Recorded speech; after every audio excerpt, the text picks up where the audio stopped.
tidak bertumbuh, hanya penuh dengan kamuflase. Islam dicubit-cubit terus untuk menutupi ketidakmampuan memimpin negara. Memanggil Pak Prabowo ke dalam supaya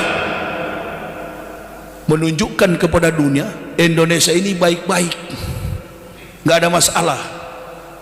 Satu itu. Dengan maksud apa? Supaya investor masuk. Investor masuk. Makanya tiap kali muncul di televisi, kami mempersilahkan kepada investor masuk.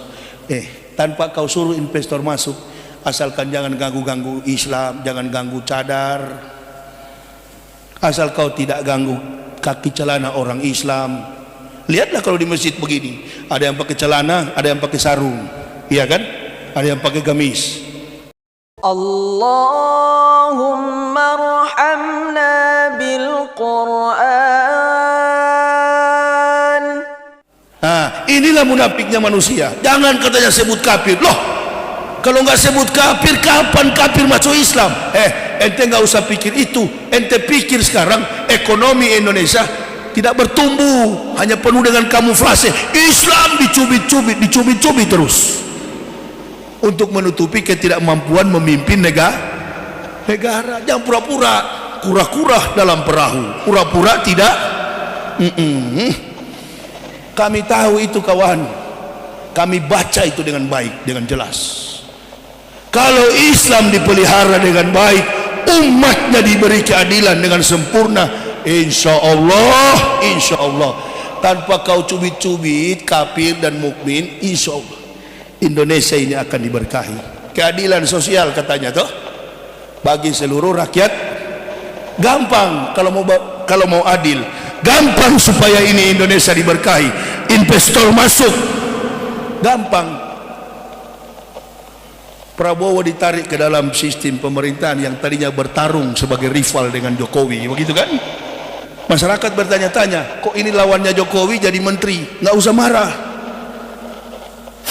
karena niat dari Prabowo itu dari awal memang mengabdi kepada negara. Orangnya rendah hati, orang lain nggak mau. Oh, ini kan lawan saya dulu, rival, kenapa saya jadi menteri? Sengaja dipanggil supaya apa? Jokowi panggil, Wi, sini dulu masuk ke kementerian kita, Menteri Pertahanan. Rakyat jangan marah, nggak usah marah. Kenapa? Rekam lompatan logika saya dalam memaknai politik ini.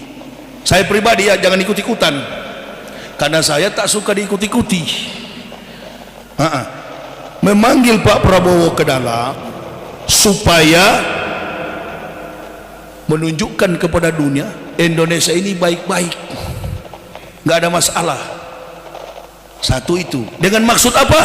Supaya investor masuk. Investor masuk. Makanya tiap kali muncul di televisi, kami mempersilahkan kepada investor masuk.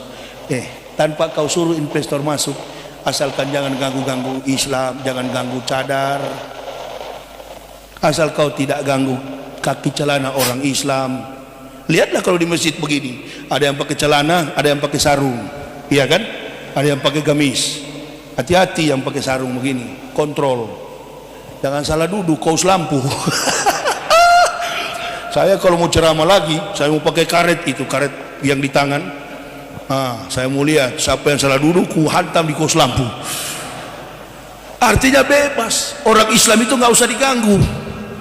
Jangan kau ganggu Islam, insya Allah tanpa meminta investor datang, dia datang dengan sendirinya. Karena negara kita ini diberkahi. Kenapa? Bukan Aceh yang kaya, bukan Papua yang kaya, bukan Kalimantan yang kaya, bukan Riau yang kaya, bukan Sulawesi, bukan Maluku. Apa yang kaya? Orang Islam. Mayoritas penduduk Indonesia beragama Islam. Cuma yang nggak tahu diri ini yang duduk di atas, yang pemerintah. Dia lempar bola ke bawah, dia bikin berkelahi kita. Yang bikin ribut selama ini siapa? Saya begini ya, saya ini kan pendakwah yang keliling Indonesia. Satu waktu berdakwah saya pakai mobil, Dulu pun ke Aceh sini sampai pakai mobil sampai di Abdia sana, sampai ke Aceh Singkil, Subulu Salam. Udah saya sisir semua Indonesia ini. Satu ketika saya berdakwah di antara perbatasan Kalimantan Timur, Kalimantan Selatan, Banjarmasin. Di tengah hutan, mobil saya mati. Saya cungkil-cungkil mesinnya, karburatornya saya lihat, bersihin. Saya pasang bautnya, saya pasang ininya, sekrupnya.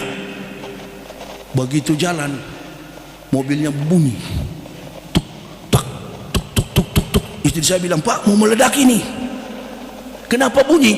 Karena saya bukan montir, saya bukan engineer, mencoba untuk membuka mesinnya. Begitu dipasang, karena bukan ahli, salah pasang sekrupnya. Nah inilah yang 34 orang atau berapa yang duduk di tangga istana itu. Baru jalan satu minggu, jilid 2 katanya menteri, sudah ribut. Tuk tak, sudah ribut di publik. Kabinet maju apa? Kalau diganggu-ganggu Islam terus, tunggu saja kalau mau maju. Ayam kencing kalau akan maju. Stop ganggu-ganggu Islam, insya Allah tanpa meminta maju sendiri. Artinya yang dipasang bukan ahli, bukan baut, bukan ahli saya, makanya bunyi mesinnya. Nah kata Nabi bagaimana? Mau lihat pekerjaan itu hancur, serahkan kepada bukan ahli. Mau lihat pekerjaan itu baik, serahkan kepada ahli. Sehingga kita hidup saling curiga ini. Saling curiga. Dulu nggak begitu. Orang ke masjid bukan beribadah, cari tahu. Kalau mau cari tahu, pergi di kolong-kolong sawit sana. Saya kemarin diundang di Jambi. Begitu panitia jemput, baru jalan 1 meter dari bandara, ada 3 orang ibu di belakang. Ustadz, apa bu? Bukannya mengatur Ustadz ya? Ya ada apa bu? Nanti Ustadz tolong kalau ceramah ingat-ingatkan jamaah, kurang-kurangilah pencuri karet dan sawit. Buset, saya kira mau bilang apa? Taulah nih ibu-ibu ini, itu banyak dia di belakang. Tolong diingat-ingatkan ya Ustadz. Ingatkan apa bu? Bilangi jamaah, kurang-kurangilah pencuri karet dan sawit. Saya bilang, kenapa ibu tidak lapor petugas? Sudah Ustadz, tapi kan perlu uang minyak. Nah itu yang diurus. Yang pencuri karet apa, yang pencuri narkoba segala macam, itu yang diurus. Kalau orang di dalam masjid begini, nggak ada yang rusak, semua orang baik, betul? Kalau bajingan, kalau muslim kabut kacau, otaknya melintang, nggak mau dia ke masjid, nggak mau di pagar masjid aja dia nggak mau. Beda dengan di sana. Ini rumah Allah. Kalau di sana memang bukan kafir, setan banyak di dalam. Tanpa diundang memang berkecamuk di dalam. Tapi kalau masjid, setan di luar, dia cuma intip-intip. Dia nggak mau masuk dalam masjid, cuma di luar dia intip, nggak bisa tembus dia ke dalam. Nah jadi kalau ada orang ke masjid, sudahlah, nggak usah ragu, itu orang baik semua. Mulai dari pembicara sampai yang dengar. Begini banyak rusak Indonesia. Kalau begini banyak rusaklah Indonesia ini, betul? Nah kalau di masjid itu nggak usah dijaga. Sebentar-bentar lagi sahabat, personil Polri dan TNI menurunkan 10.000 untuk Natal. Kalau Allah berkehendak, jangankan teroris, ma'asaba min musibatin illa bi'idnillah, wa ma yu'min billahi yahdi qalbu, wallahu bikulli syai'in alim. Kalau Allah berkehendak, diutus malaikat yang paling kecil di sana, dia goyang di Enangro Aceh Darussalam. Sudah pernah atau belum di Aceh? Hampir sering. Manado jarang, Bali jarang, Aceh, Padang sering. Kenapa ya? Bukankah di Aceh ini semuanya muslim? Kenapa begitu? Ada teman sekolah saya di Manado, dia bilang, Yahya, kalau Islam itu agama benar, kenapa di setiap gempa bumi, di setiap musibah yang terjadi, selalu di daerah yang berbasis Islam? Saya bilang, gampang sekali. Ini pertanyaan yang bagus. Kau sudah punya istri? Sudah. Punya anak? Sudah. Kalau anakmu salah, siapa yang pukul? Siapa yang nasihati? Siapa yang tegur? Bolehkah tetangga menegur anakmu kalau anakmu berbuat salah? Dia bilang, nggak bisa. Saya dong. Nah, begitu juga Allah. Karena kau milik setan, jadi dikasih biar. Dia bilang, iya juga ya. Karena Muslim agama benar.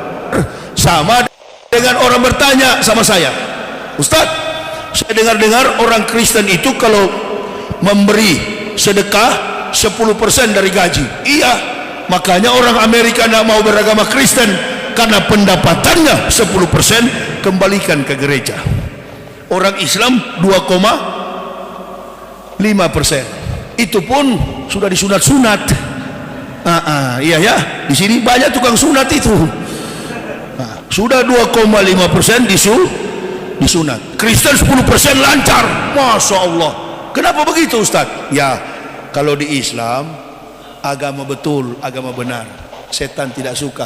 Makanya hati orang Islam, tangan orang Islam dihambat untuk memberi. Kalau di sana kan tidak ada yang hambat. Memang sama-sama setan. Itu kalau mau keras kepada kafir, bukan tujuan benci. Nggak ada dakwah kebencian itu cuma asumsi orang, karena dia sering memakan harta kafir. Enak sekali pukulan pagi-pagi begini, nggak ada lemah lembut.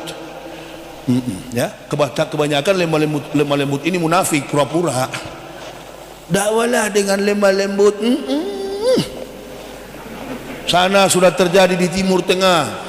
Saya bekas kafir jadi tahu watak kafir.